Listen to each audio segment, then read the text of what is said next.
Good morning, good afternoon, and good evening. Welcome to today's reading from the first chapter of 1 Peter. Before we start, let us go to the Lord in prayer. Heavenly Father, hallowed be your name. Your kingdom come and your will be done. Please strengthen me to do your will and to do your work, to seek you first above everything else. Please grant to me your daily bread and more. Not just your daily bread, but to seek your word and your presence actively through the day. Through Jesus Christ I pray, please, O God, remove my sins from me and cleanse me in your righteousness. Apart from you, I can do nothing. Amen. Okay, Matthew Henry summarizes this letter. He says, the same great doctrines as in St. Paul's epistles are here applied to the same practical purposes. And this epistle is remarkable for the sweetness, gentleness, and humble love with which it is written.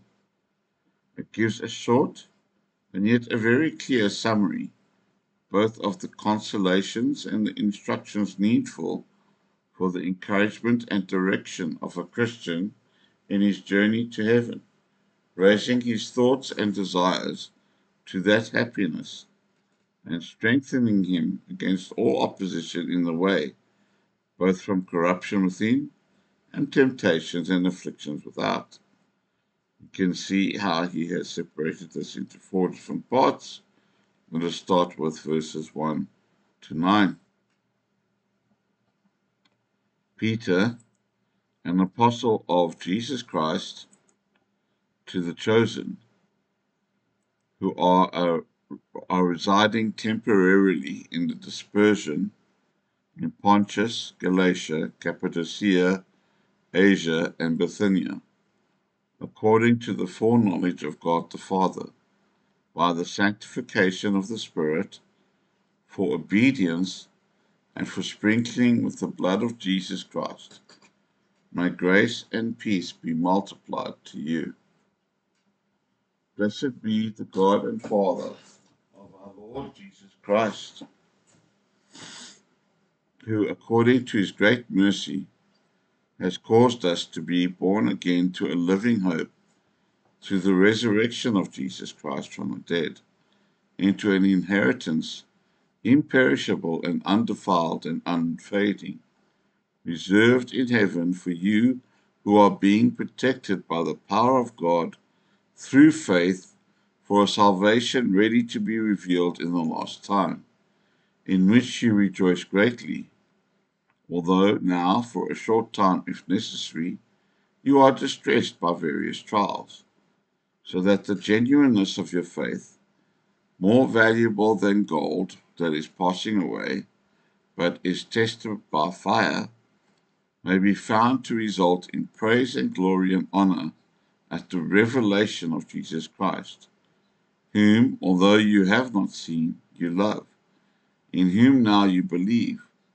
although you do not see him, and you rejoice greatly with joy inexpressible and full of glory, obtaining the goal of your faith, the salvation of your souls. This epistle is addressed to believers in general who are strangers in every city or country where they live and are scattered through the nations. These are to ascribe their salvation to the electing love of the Father, the redemption of the Son, and the sanctification of the Holy Ghost, and so to give glory to one God in three persons, into whose name they had been baptized. Hope, in the world's phrase, refers only to an uncertain good, for all worldly hopes are tottering, built upon sand, and the worldling's hopes of heaven are blind and groundless conjectures. But the hope of the sons of the living God is a living hope, not only as to its object, but as to its effect also. It enlivens and comforts in all distresses, enables to meet and get over all difficulties. Mercy is the spring of all this, yea, great mercy and manifold mercy. And this well-grounded hope of salvation is an active and living principle of obedience in the soul of the believer. The matter of a Christian's joy is the remembrance of the happiness laid up for him. It is incorruptible. It cannot come to nothing. It is an estate that cannot be spent, also undefiled. This signifies its purity and perfection, and it fadeth not, is not sometimes more or less pleasant, but ever the same, still like itself. All possessions here are stained with defects and failings. Still something is wanting. Fair houses have sad cares flying about the gilded and sealed roofs, but soft beds and full tables are often with sick bodies and uneasy stomachs.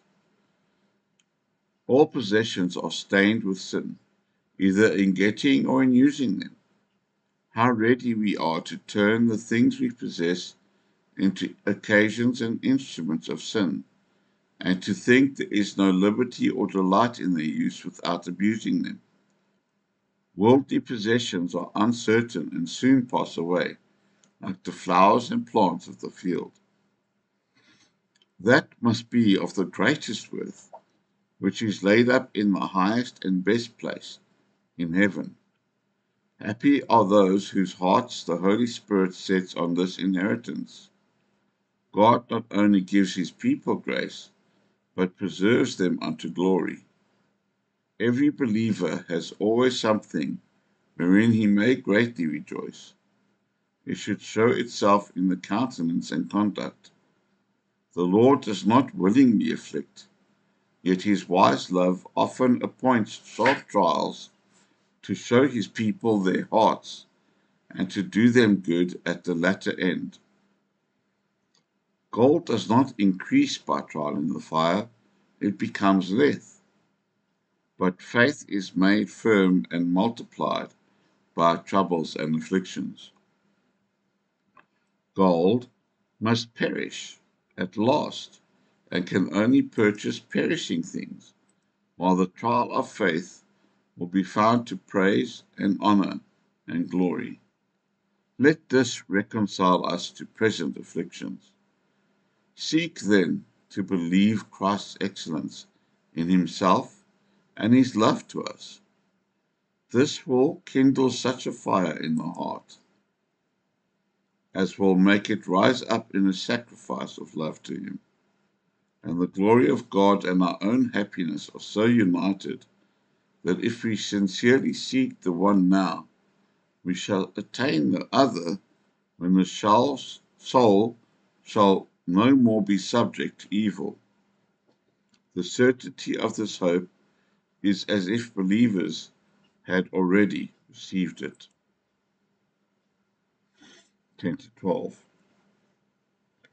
Concerning this salvation, the prophets who prophesied about the grace meant for you sought and made careful inquiry, investigating for what person or which time the Spirit of Christ in them was indicating when he testified beforehand with to the sufferings with reference to Christ and the glories after these things, to whom it was revealed that they were serving not themselves, but you, with reference to the same things, which now have been announced to you through those who proclaim the gospel to you by the Holy Spirit sent from heaven, things into which angels desire to look.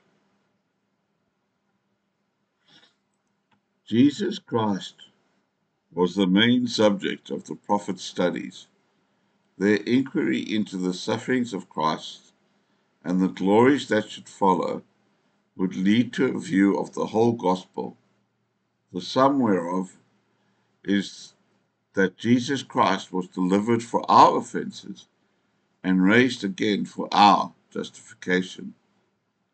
God is pleased to answer our necessities rather than our requests. The doctrine of the prophets and that of the apostles exactly agree, as coming from the same Spirit of God. The gospel is the ministration of the Spirit. Its success depends upon His operation and blessing. Let us then search diligently those scriptures which contain the doctrines of salvation.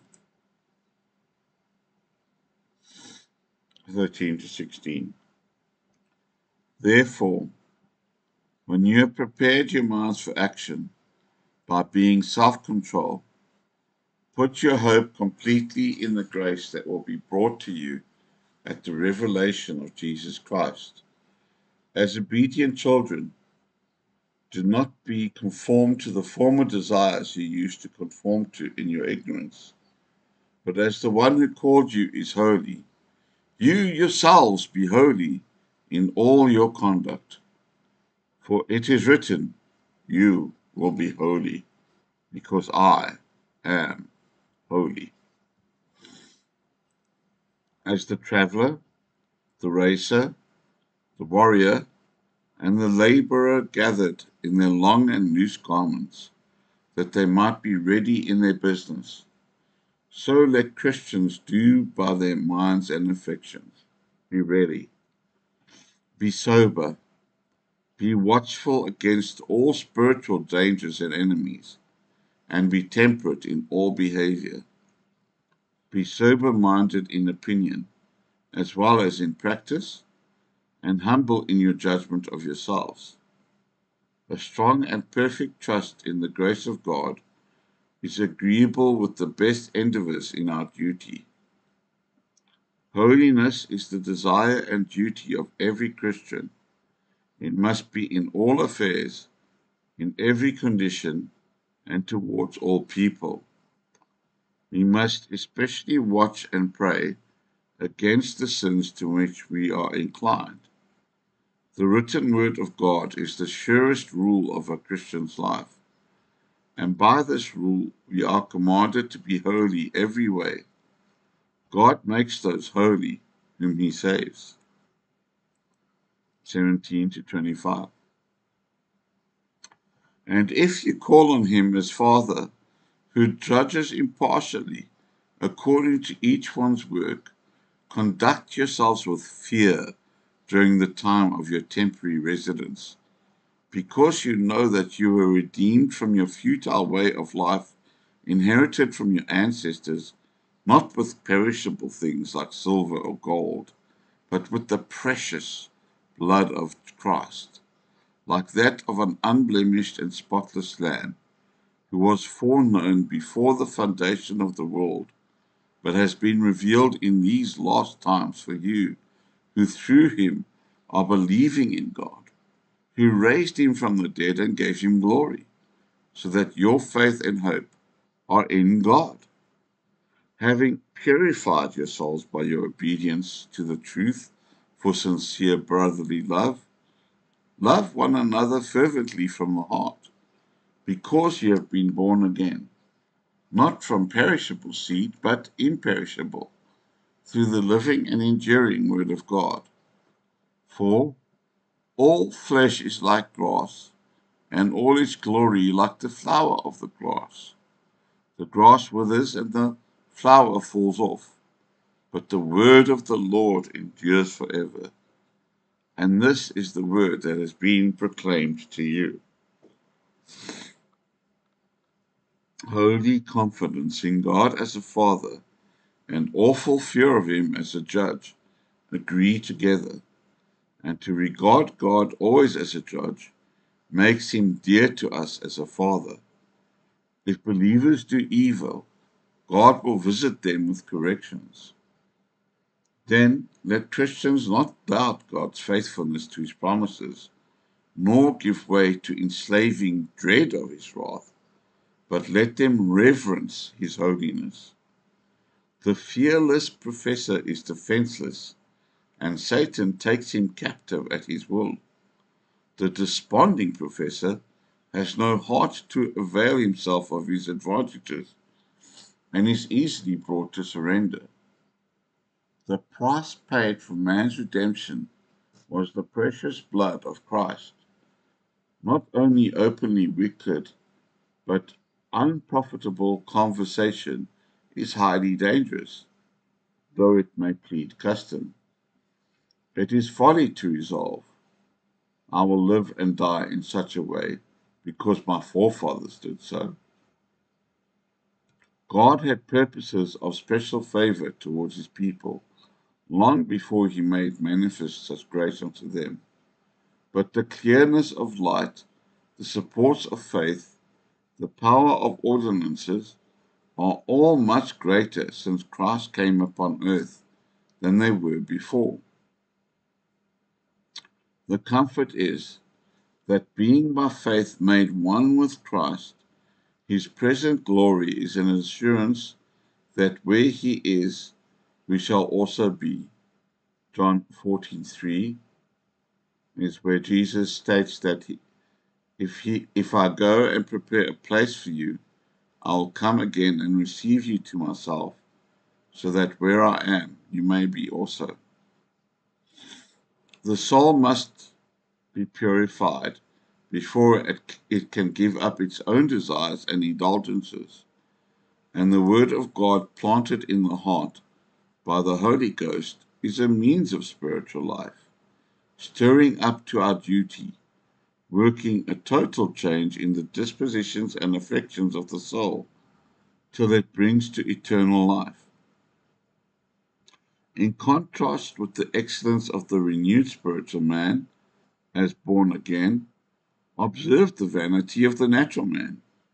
In his life and in his fall he is like grass, the flower of grass, which soon withers and dies away. We should hear and thus receive and love the holy, living word, and rather has it all than lose it. And we must banish all other things from the place due to it. We should lodge it in our hearts as our only treasures here, and the certain pledge of the treasure of glory laid up for believers in heaven.